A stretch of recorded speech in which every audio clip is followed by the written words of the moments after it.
Ай, бәрекелді қадірлі ағайын. Отырып орналасып жайланып жайғасып болсаңыздар, сәлемдесіп қой қуанышымызды бастауға рұқсат етіңіздер қадірлі ағайын. Адамның жылылығы сәлемінде жаңғақтың тәттілігі дәнегінде дейді. Аллаға жағам десең азанды бол, ағайын туысқа жағам десең қазанменен жақын бол дейді. Сәлемдесіп қой қуанышымызды бастауға рұқсат етіңіздер қадірлі ағайындар. Ассалаумағалейкум, халқым менің, ешелден сәлем беру салдым менің. Баршаңызды жырымен тербетейін, қош келдің қасиетті жарқын елім. Сәлем бердік ағайын, баршаңызға қуаныш той көбейсін халқымызда. Жыр нөсерін төгейін тасқындатып, ақындық азабалық салтымызда дейді. Бүгін мінекей мәнімен салтанаты жарасқан осынау бір зәулім сарайда той қуанышқа куә болып отқан жайымыз бар қадірлі ағайын. Бүгін мінекей Назымбек би әкем мен Шолпандайын анамның шаңырағында үлкен той, үлкен мереке. Бүгінгі бұл мереке барлықтарыңызға белгілі, көптен күткен ұлы той. Ол қыздары аналарын төрге шығарып, әкесін төрге шығарып қадірлі ағайын той жасап отқан жайы бар қадірлі ағайын. Қазақта айтады, оралыңның барында ойна да күл, жүр жадырап, заман өтіп жайнап біл, тек тапқаның тойға ғана шашатын қазақ сен, думан сауық той деп біл. Шүкір Алла, тойда дейді қазына, жүрген жері әзіл қалжың басына, той шашуы бұл қазаққа еместік, той қазаққа тәңір берген қазына дейді. Бүгінгі Назымбек әкеміздің тәңір берген қазына салдарыңызға дастархан болып жайылып жатқан жайы бар қадірлі ағайын. Бүгінгі мерейтойымыз құтты болсын деп бір қаттырақ шапалақ ұрып тойды бастауға рұқсат етіңіздер. Қадірлі ағайындар, бүгін той, бүгін мереке. Бүгін биленетін бидің барлығы, айтылатының әннің барлығы, мына асаба әншінің барлығы сіздердің тек патша көңілдеріңізге.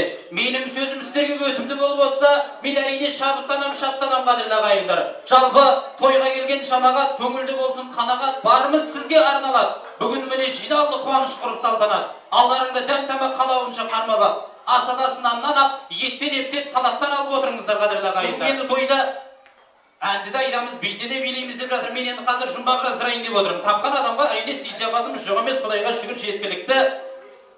Қол көтеріпсіздер, көпсіздер, мен жалғызбын. Ең бірінші жұмбақты айтайын. Ең үлкен қазан қандай қазан? Кім біледі? Қол көтеріп айтайын. Тай қазан кім айтты? Ана, келіңіз бер таман. Подарка бар ма? Қошеметтеріңіз қайда?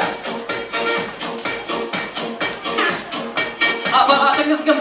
Атым Жанкеш. Жанкеш апа, ең үлкен қазан қандай қазан? Тай қазан. Анамен жастысыз ғой, бірақ дұрыс емес апа. Ренжімеңіз. Дұрыс емес. Кім біледі? Ең үлкен қазан қандай қазан? Қара қазан. Келіңіз. Келіңіз, келіңіз. Бұл кісі өзі айтып алды, өзі жолына өзі келмейді. Келіңіз ана, келіңіз. Ал атыңыз кім, таныс болайық? Айтқыл. Айтқыл апа. Ең үлкен қазан қандай қазан? Қара қазан. Қара қазан өкініш болайық, дұрыс емес. Дұрыс емес. Қандай қазан? Ас қазан. Келіңіз.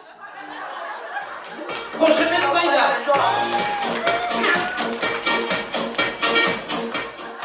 Атыңыз кім аға?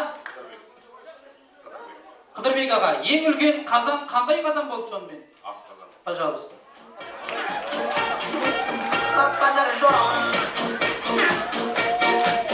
Бұл сөз емес, мән дұрыс болып қойды үшін ағылы. Ай, бәрекелді.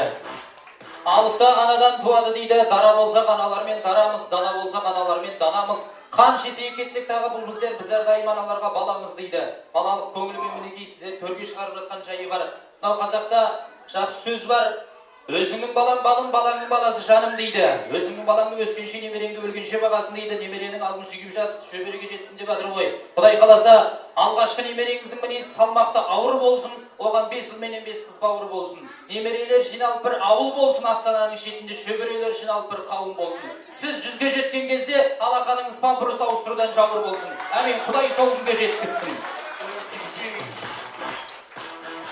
Анамыздың осындай әпәдемі болып, маразилкеге салып сақтағандай бұл енді әкеміздің арқасы деп ойлаймын. Дұрыс па?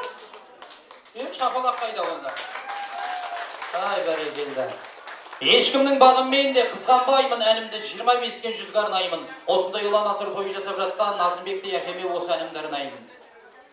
25-ке келгенде жап-жаспын деп, енді ешкімнен ешпенде қалмаспын деп. 30 жасқа келгенде желпіндіңіз, ордамды бұзатығын алмаспын деп. 40 жаста қамал бол арқасы батырдай, ойлаған жоқсыз, мен кәрілікпен жолдаспын деп. 50 жасқа келгенде елемедіңіз мына басымдағы қара шашымды ақ қырау қар басты деп. 60 жаста Мына менің шолпандай анамен ойнап күліп еркелетіп қойыңыз, шолпан менің алғашқым деп.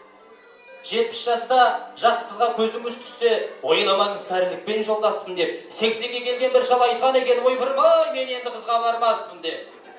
90 жаста жас қызға ғашық болған Жамбыл Жабаев та ойлаған жоқ алжастым деп. Сондай-ақ жасыңыз 100-ге жеткенде Назымбек әке орныңыздан ат тұршы, мен әлі жап-жаспын дегеле қолыңызды алып қойған оса дедіңіз.